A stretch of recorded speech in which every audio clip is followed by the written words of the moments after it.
निवासी मूकबधिर विद्यालयात रक्षाबंधन साजरा। विद्यार्थ्यांमध्ये प्रेम, आपुलकी, बंधुभाव व एकात्मतेची भावना विकसित व्हावी याकरिता म्हणून बाराहाडी येथील निवासी मूकबधिर विद्यालयात रक्षाबंधन हा सण उत्साहात साजरा करण्यात आला। मुखेड तालुक्यातील बाराहाडी येथे असलेल्या संधिनिकेतन शिक्षण संस्था वडगाव द्वारा संचलित सौ गजराबाई वडगावकर निवासी मूकबधिर विद्यालय दिनांक 28 ऑगस्ट 2026 रोजी रक्षाबंधन हा सण उत्साहात साजरा करण्यात आला।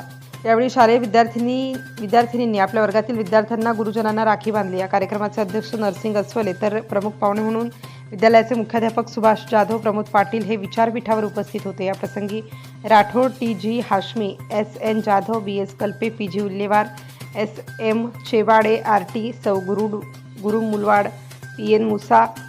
Musa M S. Ghoniskar, S P. Nevade, M G. सौ Poddar, M P. Boinwad, P V. Sankate, P L. Kondewad, S T. Kondewad, A S. Dhoble, S V. Dulwar, S V. सौ राठोड, एस.पी. नागरवाड, ई.डी. यांसह शिक्षकेतर कर्मचारी उपस्थित होते। नवराष्ट्र माझा सतीश वाघमारे, नांदेड। नवनवीन घडामोडी जाणून घेण्यासाठी नवराष्ट्र माझा या आपल्या YouTube चॅनलला लाईक, शेअर व सबस्क्राईब करा। धन्यवाद।